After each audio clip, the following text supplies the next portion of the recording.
Hey guys, Drifter here. Today I'm making a video about an opinion that I never thought that I would ever have, which is that the Black Ops 6 beta is easier and better with a controller than it is on mouse and keyboard. As a matter of fact, it is vastly superior on controller compared to mouse and keyboard. As most of you that know me that have watched the videos and streams, you've probably seen the Black Ops 6 beta has been really hard for me so far. A little bit of it, yes, because I'm here, gaming in a bed and I've got bad hands and blah, blah, blah, blah, and I'm pushing 40 and the game has a lot of advanced movement or whatever. But I've discovered that a big part of that is actually because I'm primarily a PC player that prefers mouse and keyboard. And I had a suspicion instantly that perhaps the game was not built with keyboard in mind. So recently I decided to go plug in my Astro C40 TR controller and see how Black Ops 6 plays on controller. It was instantly easier and my experience was better, just like blew me away how different of a game it was. And my initial impressions were that Black Ops 6 was designed for controller only, and this pretty much just confirmed it. I had a much better time playing on controller than I did mouse and keyboard, so I've got a lot to talk about in that regard today. So let's talk about what got better on a controller, and then a little bit about what got worse. So first of all, the movement system suddenly made a lot more sense. If you're playing on a keyboard and you've got your WASD going on, you can omni-movement in 4 directions, left, right, backwards, forwards, and technically up to 8 if you hit 2 keys at one time with multiple fingers, but it's still just sort of choosing like a gamepad, like a D-pad sort of directional movement, not particularly sensitive or good. The controller joystick, however, has a theoretically infinite amount of movement with a 360-degree rotation, so when I'm playing on PC and, say, sprinting forward, it's kind of hard for me to reverse the flow of that and then dive backwards or back left at exactly a 30-degree angle like I need to. I'm kind of constrained within a couple of directions of dive on PC, but when I'm playing on a controller, I can do that not only more accurately because I can pick what degree I want to dive or jump or slide in, but more responsively than on a keyboard, because instead of doing quick finger presses, I can just slap that stick in whatever direction and it works much, much better. So pretty much the entire Omni movement, the entire Omni sprint, the entire Omni everything about the movement in this game feels a lot better on a stick. And the same is true for jumping, mantling, sliding, diving, and pretty much all of the advanced movements. Having all of those on a single one-tap button is, at least for me, working a lot better than pressing Control or C on a keyboard. So pairing these things together, I was able to more easily and quickly swap directions mid-gunfight with a stick. I was more easily able to tap to do advanced movement. I was more easily able to do basically everything that the game had to offer. On top of this, aim assist also made the game much more playable. Now, I'm aware that there was very extreme aim assist at the rehearsal or the reveal event that has since been nerfed, and it has been replaced with an unusual aim assist that doesn't track enemies in close range. If I'm not mistaken, enemies have to be about 4 or 5 meters away from you for the rotational aim assist to catch on and kind of start tracking them or do anything at all. So this is very directly a nerf to the strong Call of Duty aim assist that we're used to. But that being said, having it for anything outside of close quarters combat, it still works better. It works just fine at medium, works good at long, works good at medium close range, makes a huge difference because I had a very hard time tracking people.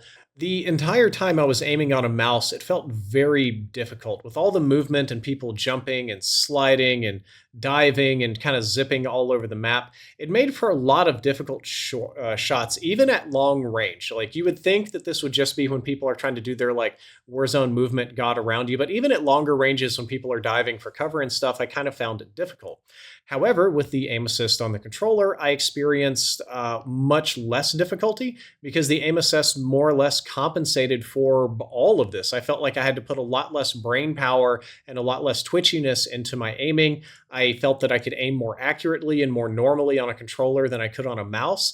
And I gotta tell you guys, this is bizarre for me because, as most of you know, I don't do that much controller these days. I mostly do mouse and keyboard, so I should be awful at this. I should be a complete noob, a scrub, getting absolutely dominated and run over. So either I've retained an incredible amount of skill on controller, more than I ever thought that I would, or perhaps the aim assist and the general controller features are working better for me on Black Ops 6.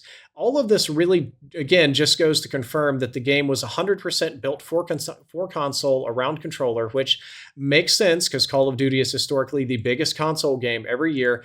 And in this particular year, keyboard and mouse, true afterthought. All the controls are there, all the things are there. It's not terrible. I know I can customize it, but at the end of the day, it just doesn't work as well. But I do want to talk about a few things that perhaps weren't as good on controller, and some of these may be unique to me, but I'll hear your opinions. I did have a hard time with the auto mantling, crouch, and especially the automatic sprint assist on controller. For whatever reason, all of these features got a little bit worse. And I think that might be because I'm using a sort of ancient controller. Maybe it wasn't properly configured. Maybe the sensitivity on the stick was wrong. Maybe there was a dead zone problem I'm not aware of. I did adjust the sort of auto sprint delay down to 0. I did customize all those settings, but I did find myself a number of times not properly activating the automatic whatever with left stick. That was a little bit, or more than a little bit, it was frustratingly inconsistent. That being said, those features did work sometimes, and when they did work, it felt way better than playing on a mouse and keyboard. So maybe that's just my controller doing that. I'd love to hear what you guys have to say. But outside of that, nothing got really worse for me that playing on a controller. Pretty much every part of the experience got better. Well, aside from my personal health, it seems like I can't make a video these days without adding a sob story to it, but I swear to God it's relevant to discuss here. So, I play mouse and keyboard, and the reason I do that is it's actually much easier on my hands, which are still in recovery, and I gotta be realistic, will probably be in recovery for at least another year, if not two. They got completely destroyed. It was really bad. I have a lot of rebuilding to do. And I know that a lot of gamers would say that mouse and keyboard is more taxing on hands, and that's true in a certain sense, but my particular problem is so stupid, I do not have the physical strength to hold a controller for very long. Obviously, I can hold a controller. Obviously, I can use it in game, just only for short periods of time because my wrists get incredibly tired and kind of give out from supporting even that tiny bit of controller weight. I'm doing all these wrist exercises to rebuild strength. That's going to take a long time. So even after a brief gaming session, I'm pretty burned out. And the mouse and keyboard, while the inputs are a little weirder and a little twitchier, and I could definitely see how they could be more painful for certain people's fingers, works better for me because at least I just don't have to constantly hold this weight the whole time I'm gaming. And this puts me personally in a very bad spot because for Black Ops 6, controller is obviously better. It's just that's what the game is built for. That's what I should do. It would make total sense for me to just swap back to controller and play that way. But I'm not in a good enough place to be able to easily swap back and just go back to the sticks. I kind of got to stick with the mouse and keyboard, so that puts me in between a rock and a hard place. Yay! But to summarize this video at the end, now that I'm done talking about my sob stories, Black Ops 6 is definitely a controller-based game. If you are playing on PC and you are having a hard time and you're feeling like a nub and everybody's dashing all around you, I would strongly recommend plugging in a controller. You should definitely take the time to customize your controls. Even the controller controls are complex, to be honest with you, and are in need of customizing for every single gamer. Make sure you also fiddle with the auto mantle and auto climbing settings and the delay and however you want. But I think that once you've done all of that, you'll find that playing on controller on Black Ops 6 is just the superior choice to mouse and keyboard, which again is not something I thought I would ever say, but that's where I'm at with this one. And I don't know what to do about that because I don't want to use controller right now, but I might have to. So we'll see what the future holds.